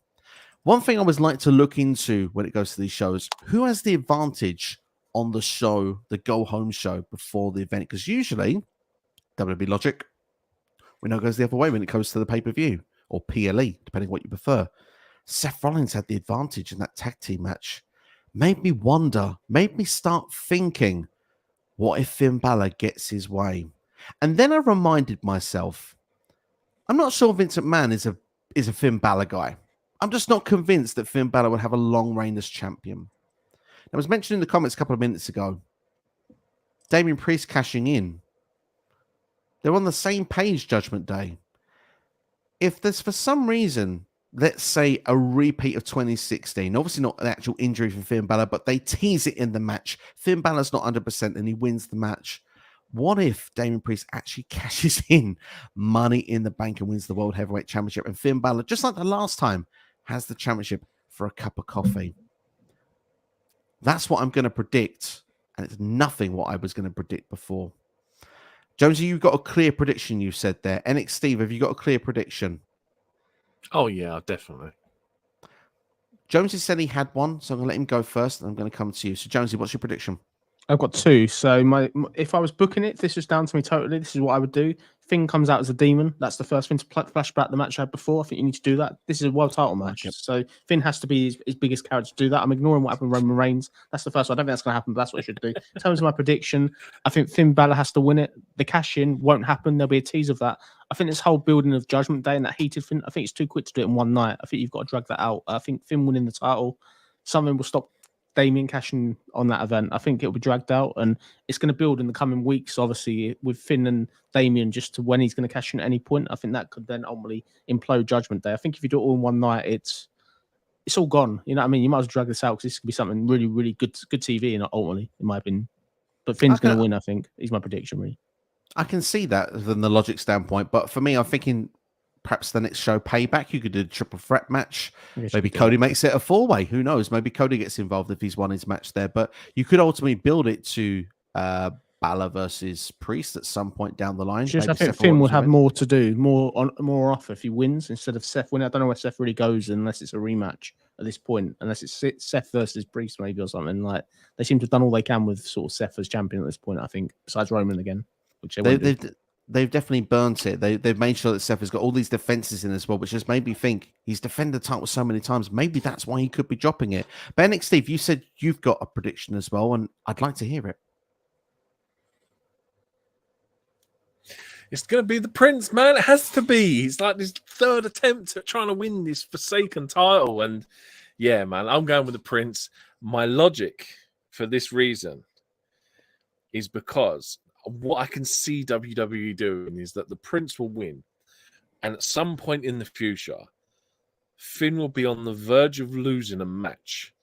And Damien will be forced to cash in to make sure that he will turn whatever match he's in into a triple threat.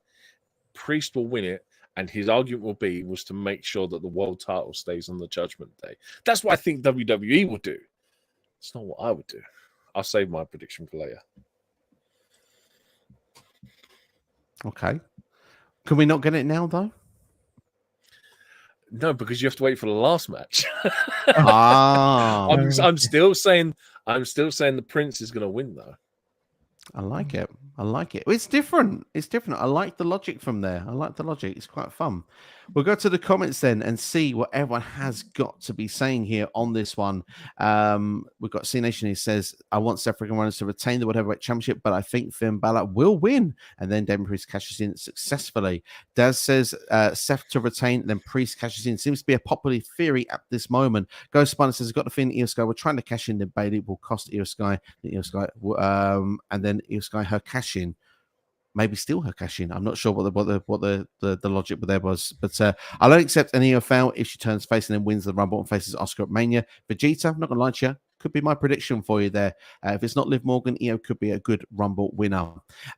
Marcel says Finn wins after the match. Damien cashes in on Finn. Sination says, fun fact: Seth Rollins has beat Finn Balor in every match since they had their match at SummerSlam 2016, which is why Balor can't get that revenge to this point and why it won't end. All the signs point there at this moment. WrestleRoom says, I predict and go with Damien Priest will cash in. There we go. He made us wait for it, but he got there in the end. Vegeta says, Finn wins and Priest doesn't cash in.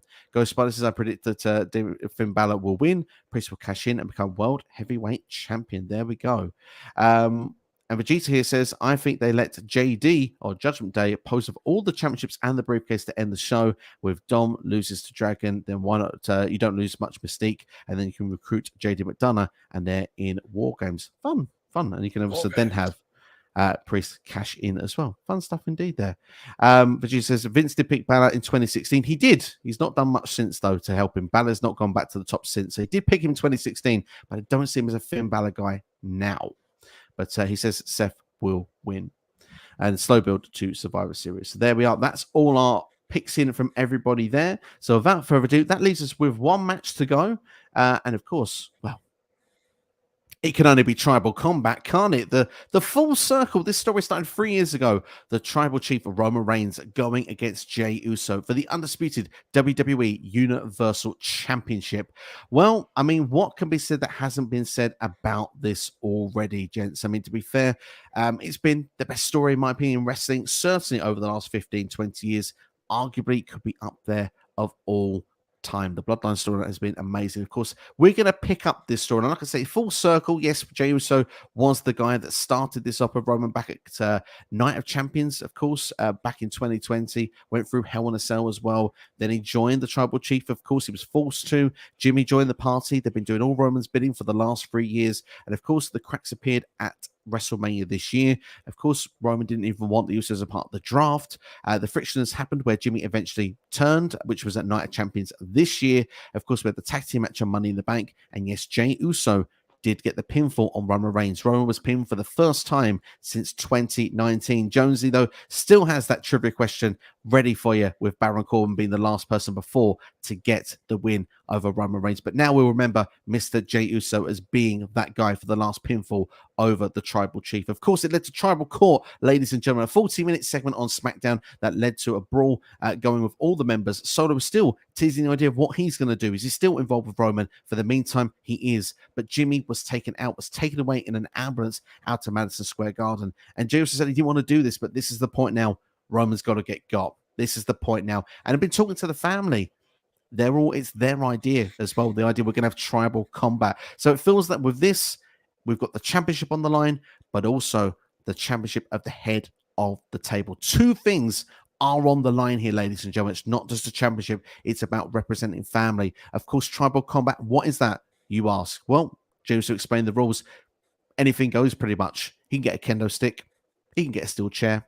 He can get a table. And he can use them all on Roman Reigns, and nothing can be done about it. A good old weapons match here to close the show. It feels like a good stipulation of have these two. It's got to the point where it's extremely personal. I've said a lot of things which I think are positive about this match. NXT, do you share the sentiments? It's going to be a spectacle like it always is. It's probably going to take up the 4th hour. It's probably going to be a case of going 45 minutes. It's probably going to be amazing. Every time we think that this story is just about close to being done and being burnt out, and we feel like they're about to drag it on its last legs, it just kicks itself up again to another gear. And I'm super excited to see what happens. Same. I must admit, I feel exactly the same with that. Jonesy, what's been your thoughts here with, of course, Roman Reigns and Jey Uso tribal combat? It's been really fantastic. It's obviously the best thing in WWE at the moment. They've built up so well. I think the fact that you had Roman get pinned last month, which was a massive shock, it really keeps this match really open. The way they built this is just absolutely majestic. This does feel main event ready, main event level of match as well. It just feels like Jey Uso feels a great opponent for Roman Reigns. And this storytelling, the attention to detail has just been something else, hasn't it? I just wish we had this more often. You can't do this on every single match or every pay-per-view, but for me, I'm really excited. I think this feels like a first time in a long time we've actually had a SummerSlam main event that feels huge to me. Feels almost like up there with as big importance as Cody and Roman at WrestleMania this year. I mean, to be fair, they've built Jey Uso so well over the last 3 years. His character work has really developed. He's felt, he's kind of almost been like in that abusive family. If it was, he's taken, the beatings, he's taken the insults, the orders. He's had to, go against his will at times. Obviously, his friendship that he grew and built with Sammy. Of course, though, blood is thicker than water. Of course, Jey stayed with the bloodline at that point. They've really done some magical things with Jey Uso to put him in this position. But of course, it does come down to the match itself, and of course tribal combat, anything goes. The family could be involved. The family were in discussion with this as well. And of course we get to the main event here, where, as we say, like Alpha and Sika were the ones that were around when Roman was first declared head of the table. If you remember, when he won the match, I believe was at maybe at Payback when he held the championship up, but it could have been at Night of Champions. I don't remember exactly which one, but early into the run of the head of the table. The Usos have their own person they could bring in from the family. I know we talked about The Rock and people like that, but we don't expect The Rock to be in attendance. But what about Rikishi? Rikishi could make an appearance here at this show. Jonesy, would that be something you'd like to see for a bit of a show of nostalgia? Yeah, you could bring the Rikishi. You could also, if you really want to shock people, I don't know, this is going to go down like a balloon. I can't believe I'm saying this, but it's either I'm tired or I think I haven't really thought this through. Nia Jax could come back as well. Like, she's lost a load of weight, and I'm sure WWE are going to give her another chance soon. But it's a huge spot for her to come back in, because I think the question would be, would Jey Uso ultimately hit a woman? She could stand in front of Roman, to be fair. That's something they could do. But that's just me throwing a long bullshit out there. But Rikishi would be a good choice. Back to your statement. Would you like to see Rikishi, Alex Steve? As long as he doesn't dance, then yes, I'm all up for it, because I really don't want to see Grandmaster Sexy, Too Cool, Scotty Too Hotty segment again, because I still have nightmares about that to this day. Well, that was so good back in the day. What about no one would want to see a Roman Reigns stink face, basically, is what I'm. No, definitely not that. I agree with you there. Definitely not that. No one wants to see Roman with pink eye. Oh dear. We've gone to that level again, ladies and gents. Apologies. It's kind of my fault for asking the questions. But to be fair, then, when it comes down to it, tribal combat. Obviously, I mentioned the idea that family members could get involved. Could there be a decision via family members where everyone makes a decision? I mean, what if Jimmy returns? I mean, I've seen a suggestion in the comments yesterday, the idea of Jimmy returning and costing Jey. I personally don't see that happening, but could that be something that could happen in NXT? No, I don't think so. I think that their whole split and their whole story has been done now. It's no longer about those two being against each other. We've already had the rekindling of their brotherhood and everything like that. I think it'd be silly to go back to those two being at each other's throats. Absolutely. Jonesy? Yeah, for me, what I was going to say earlier was that's the one I'd say who would return would be Jimmy. I think Jimmy will come back in this match, but I don't see him attacking Jey. If you do that, you've taken 2 steps forward and gone back 5. I just think it would be a really bad idea, but I'd expect Jimmy to come out and sort of try and plead the sympathy vote, and then probably Jey to maybe be distracted. So maybe he can inadvertently distract Jey, maybe potentially in a finish. But yeah, I think for me, like, they just need to... this just needs to be sort of settled, really, I think, one-on-one, really. You can get the families coming out if you want a bit of a soap opera, which is what the storyline has been. But I think, crucially, whoever wins with my prediction when I give it, I think this could be... There's no doubt of them winning, really. I don't have like a concern they're not going to win, really, if I'm being honest. Let's go for the prediction then, Josie. My prediction, I think Roman Reigns is winning. The reason why I think he's winning, the world title is at stake. I don't see Roman Reigns dropping the belt at this point. I think the next chance Roman Reigns will have realistically of dropping the belt will be WrestleMania next year. So for me, I think the fact the world title was on the line, sort of, unless this could be a massive shock and I've got it wrong like I did at previous pay-per-view last month, I just can't see it. But I think this will be a fantastic story. I just don't know what they have left once Roman wins. I don't know how they move forward, but I'm sure they'll do something clever probably.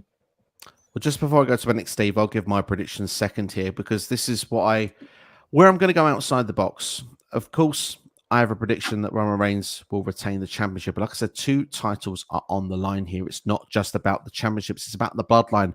It's about the head of the table. It's about the person who is seen as the leader of the family going forward. And there's been all this talk about main event Jey one day stepping in the tribal chief's shoes and being the one that will lead everything, having his own wise man input, like a Paul Heyman, who can make his choice and stuff like that. I think the family will choose Jey Uso, but I don't think Jey Uso is going to win. I think it could even be a case of where maybe even Jey kind of gets the arm around him of like, you've took Roman to the limits and stuff like that, and that's where it's proved going forward, and Roman can take, upset with that. And then we can see then the big story, then what happens with Solo Sikoa.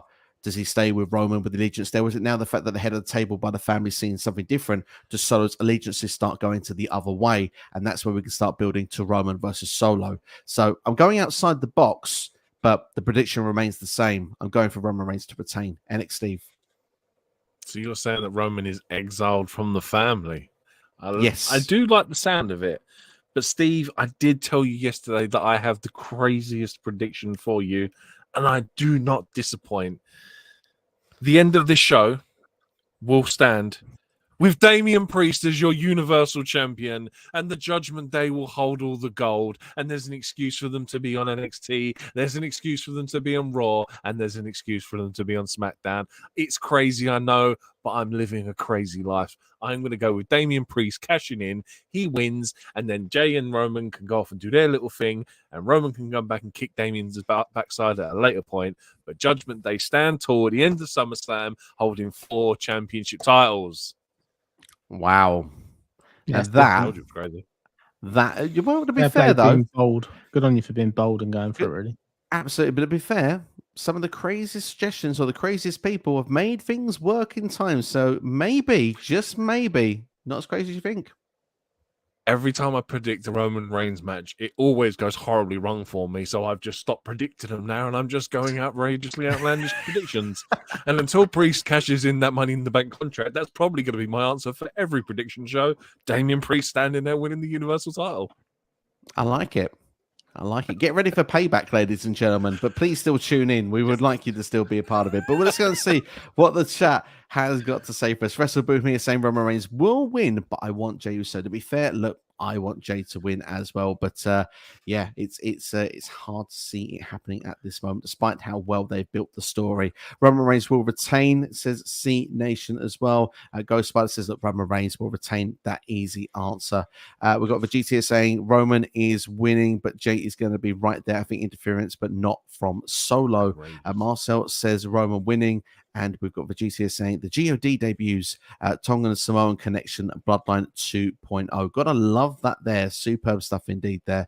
And we've got here Shahid here. And he's actually said he was talking about it earlier. Let's ask us now. Rock and Rikishi, they will decide that they want Jey instead of the Wise Man and Sikoa and Reigns, what they did on SmackDown last week. But it would be kind of similar to the prediction there. We'll have to wait and see if it does play out. I think it's a bit of a wild prediction to suggest that Roman Reigns wouldn't be the tribal chief after this show, but certainly they need to do something dramatic with the storyline. I think potentially that could be the nugget that just keeps this story rolling on for another few months. But I want to say a massive thank you to everyone that's been watching this video. It's been commenting on this video as well. And of course, we've obviously tried to keep them with all the matches that we've done today. So if I have missed any comments, I do apologize. It's been very busy in the chat today, but thank you all for being involved. And what I want to say is if you enjoyed the video, please do consider hitting that like button, sharing with a friend as well. Subscribe if you're not subscribed to the channel already. I know the majority of you are. And like I say, once we go off today, then please feel free to leave a comment as well for anything that maybe have missed on this video, and we can discuss it in the comment section of the video. But before we do leave as well, I want to say a massive thank you to NXT Steve and Jonesy Chats who have been keeping us company as well for the last hour and a half, giving their takes on everything SummerSlam. NXT Steve, anything you'd like to leave us with today before we close off? No, just as usual, Steve, it's always a pleasure. And you people out there, make sure you subscribe to this channel. I don't have to want to come back and do my LA Knight impression again, because I know it was bad the first 2 times I've done it. But I'm telling you, subscribe. Like it. I would have actually happily seen it this day as well, but we will, you know, we'll wait till LA Knight has actually got his win under his belt, and then, you know, we can get it sorted from there. But Jones, anything you'd like to give us a shout before you finish? Yeah, just hope everyone enjoys the show. Thank you very much for having me on. And yeah, as Steve said, subscribe to the channel. I really hope that this is a great pay-per-view for everyone. I'm sure there'll be a lot to talk about, as there was last month's pay-per-view. I'm sure it'll be the same this time. I'm really excited. I think it's going to be great. And it's great to have wrestling back with exciting pay-per-views. It's really nice to see. WWE have been on a roll with these pay-per-views as of late. They've done a really good job with them, the PLEs over the last 12 months, and certainly with the international flavor as well, has done some great things. And looking forward to seeing what SummerSlam brings to us this year. C Nation says, great stream. Thank you very much, C Nation. Always so supportive. Really, really do appreciate it, along with everyone in the chat as always. But that is all from us. And I want to say a massive thank you to everyone that has watched, that has been involved. And like I say, you can check out some other videos on the channel. If you're not done with SummerSlam content, there's plenty of it on the channel. Let me just reel through a couple of things you can go and check out in the meantime. The special SummerSlam live Q&A from last night, myself and NXT Steve were the hosts on that show. Also, you can go and check out now the Ultimate SummerSlam quiz. That is available also on the channel for you now. Good fun, 25 questions, test your knowledge through SummerSlam history. And of course, if you like a watch along, load up Peacock, load up the WWE Network. The watch along matches you should have seen: Bret Hart versus Owen Hart. The steel cage match from 1994 is available for you. You can get mine and NXT's commentary on that match now. But that's all from us. Thank you for watching. Look after yourselves and each other, and we'll see you all next time. Enjoy SummerSlam 2023. We're back with a review very soon. Take care.